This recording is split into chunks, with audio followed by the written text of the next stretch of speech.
Hey there, whippersnappers, it's Tortimer the Great. Welcome back to another exciting episode of Pokemon Showdown Little Cup Battles. Today we're going to be going with a little bit of a new team. It's the team I've tentatively dubbed the Dream Team.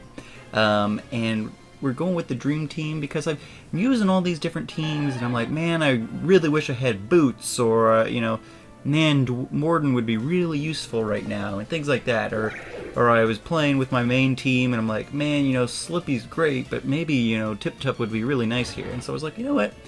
There's no reason why I've got to create brand new teams for everything. I can use some of my old favorites and put together a team of interesting characters to play with. So that's what I've started doing here, and I don't think this is the final draft of the Dream Team.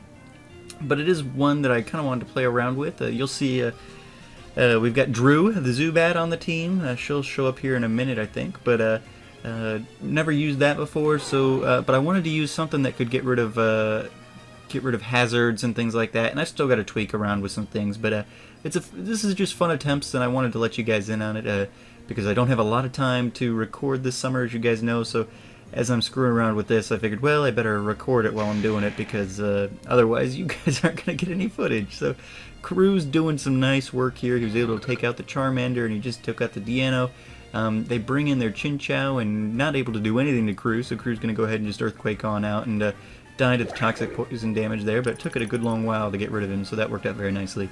They bring in their Cottony, then Morden's going to get off the X-Scissor, which isn't going to quite do enough to get rid of Cottony, but it's Dazzling Gleam's not going to do anything either, so Morden's going to get the X-Scissor off and take the Cottony out.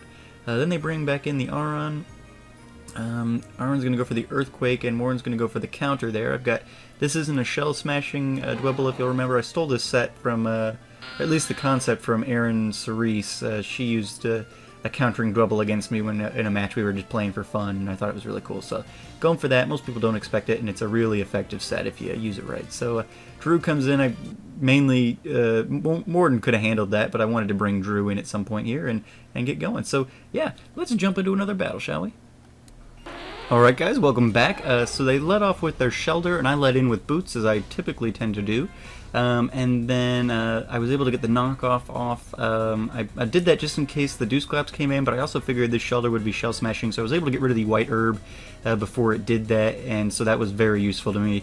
It also was useful that it missed that Rock Blast, but I think that was mostly just coincidence. Then they bring in their Aron here. Boots is able to do real good damage to it with knockoff, but Boots is going to go out to a good head smash, which...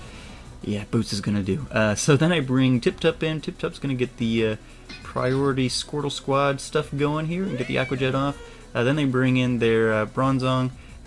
Simba's going to tank a Psychic like a boss, and he's going to get that Flamethrower off to take the Bronzong right on out. So that was very, very nice. And then they're going to bring in their Archeops, and Simba's going to go down to that, but Tip Top's going to come in.